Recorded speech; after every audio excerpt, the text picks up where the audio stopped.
Good morning. My name is Narendra Pleas, and I am the Commonwealth's attorney for the city of Suffolk, and today I will be reading The Smartest Kid in the Universe by Chris Grabenstein.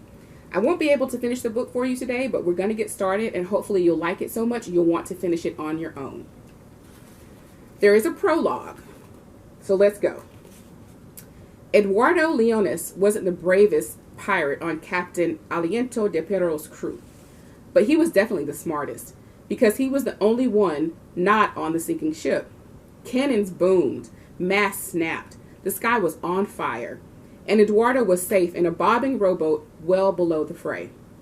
"Yar!" cried Aliento de Perro, leaning over the railing and working on a line to lower a heavy iron chest. "Row up river, ye scurvy knave! Find a good hiding place for me booty, then hurry back to tell me where it is, or you'll end up like your cowardly father." "CeCe, Capitaine!"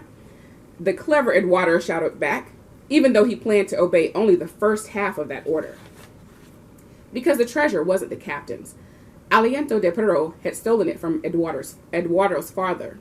El Perro Episoto, the stinky dog, the ship that the blustering pirate Aliento de Perro, dog breath, now commanded, had been seized in an ugly mutiny from Eduardo's father, the brave buccaneer Angel Vengador Leones.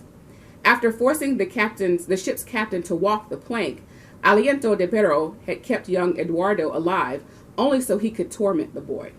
Now the ship that had plundered and pillaged up and down the coast of the American colonies was sinking under the relentless attack of a British man-o'-war that had chased it upriver. As a precaution, Dog Breath, who never brushed his teeth, had ordered his cabin boy to haul the ship's treasure to a less treacherous location. Eduardo grinned as he lashed the heavy chest to the deck of his small vessel, and then he started rowing hard north. The listing pirate ship turned about to block the man-o'-war's pursuit with a broadside of cannon blasts. The British ship roared back with mast-shattering, wood-splintering, sail-searing shots of its own. The stinky dog might not be afloat when young Eduardo found a secure spot to hide his captain's treasure, which was fine with Eduardo. He had cleverly tricked Aliento de Perro into thinking he was too terrified to ever plot revenge, but he would avenge his father's death. All that treasure would become his, and his children's, and his children's children, and his children's children's children's, and his children's children's children's children's, if only they would prove bold and clever enough to find it. Chapter 1. Patricia Malvolio, the new principal of Riverview Middle School, was giving a special after-hours tour of her building to a very important guest, Mr. Heath Huxley. "This school is in terrible condition," said Mr. Huxley. "I know," giggled Mrs. Malvolio. "Isn't it marvelous? It's perfect for our plans." The lockers were dented and rusty. Overhead fluorescent lights sputtered in their tubes, pleading to be replaced. Paint peeled off the center block walls in chunks the size of potato chips. "What's that smell?" asked Mr. Huxley, covering his mouth and nose with a dainty silk handkerchief. Mrs. Malvolio sniffed the air. She was tempted to say, "Your breath," since Mr. Huxley's never smelled minty or fresh. "Tuna fish or salad?" she suggested. "Sticky cheese?" "Moldy pizza." "It's hard to tell. The refrigerators in the cafeteria are, unreliable." Mrs. Malvolio tugged down on the canary yellow blazer that matched her canary yellow blouse. The tugging caused her necklace 3 rows of big multicolored beads to clank. "Now, as I told you," she said, "Riverview is currently considered the worst middle school building in the district. Given the new budget cuts, the city will be forced to close one middle school this year. I suspect it will be us." She led the way into her office. Mr. Huxley went to the window to admire the view of the river. "This is magnificent, Patricia." "I know. It's why this school is called Riverview." "And what will the city do with this marvelous property once they shut down this dilapidated excuse for a school?" "Oh, I suppose they might auction off the land to the highest bidder." "Who will also be the smartest bidder," said Mr. Huxley, stroking back his slick black hair. "The one who understands how truly valuable this property is." "Yes, Uncle Heath," said Mrs. Malvolio. "They'll probably sell it to you." And then you'll pay me that very generous finder's fee we discussed when I applied for this principal position. Indeed I will, Patricia. They both laughed maniacally. Ha ha ha ha ha ha. It ran in the family. Chapter 2. Jake McQuaid wasn't the smartest kid at Riverview Middle School, but he was definitely the coolest. The school itself, on the other hand, was kind of shabby. The place hadn't fallen apart all at once. If it had, people might have done something. Riverview's decline had been slow and steady. It took time and neglect. No one ever thought to repaint the center block walls or to replace the lockers, most of which were too bent out of shape to be locked anymore. We try, Mr. Lyons would tell Jake. We try. Mr. Charlie Lyons was the school's vice principal, a social studies teacher, and the basketball coach. He'd been at Riverview for over 20 years. But the new principal, he shook his head, La Zumba El Mango, as my grandfather used to say. Jake never knew what Mr. Lyons was saying when all of a sudden he dropped a little Spanish. Jake would have had to learn Spanish to do that. And 7th grader Jake McQuaid wasn't big on learning stuff. He came to school to have a good time and hang with his friends. If he needed to actually know anything important, he could just look it up on his phone.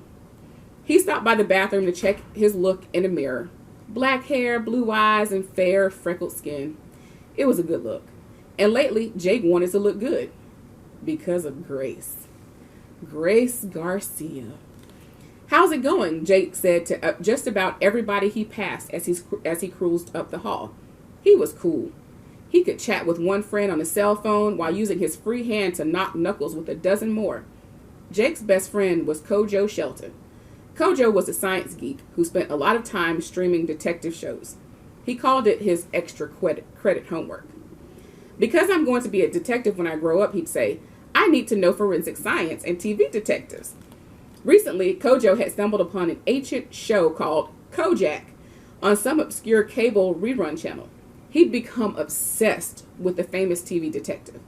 Kojo even adopted Kojak's famous catchphrase, "Who loves you, baby?" We practically have the same name, he told Jake. He's Kojak and I'm Kojo.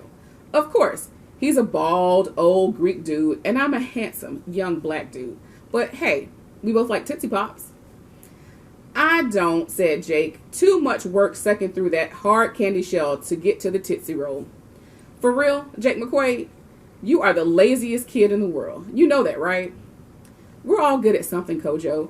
Slothfulness is my superpower. Kojo was kind of skinny and always wore the style of thick-rimmed glasses that couldn't get broken when you played sports. You want to go hang out in the cafeteria? Asked Jake. I've got that new Revenge of the Brain Dead game on my phone. Mr. Keeney will never miss us. Mr. Keeney, who taught us math, was Jake and Kojo's homeroom teacher.